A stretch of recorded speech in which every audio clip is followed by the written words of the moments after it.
హనుమత్ ప్రదక్షిణం చేసేటప్పుడు చెప్పవలసిన శ్లోకం ఏమిటో పరాశర సంహిత చెప్పింది. ఆయన దగ్గరికి వెళ్ళినప్పుడు ఆంజనేయం మహావీరం బ్రహ్మ విష్ణు శివాత్మకం తరుణార్క ప్రభం శాంతం ఆంజనేయం నమామ్యహం అంటూ తిరగాలి పరమ మౌనంతో. ఆ శ్లోకం ఒక్కటి చదువుకుంటూ గర్భిణి స్త్రీ ఎలా తిరుగుతుందో అలా తిరగాలి. కనీసంలో కనీసం హనుమ జయంతి నాడు 3 మాటలు తిరగాలి. కనీస ధర్మం అది.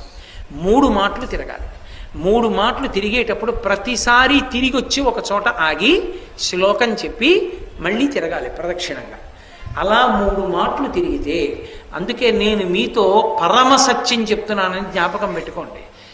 ఎంత ఉద్వేగభరితమైన పరిస్థితుల్లో, ఎంత కష్టంలో ఉండనివ్వండి, హనుమత్ ప్రదక్షిణాలు చేస్తే మనస్సుకి శాంతి కలుగుతుంది.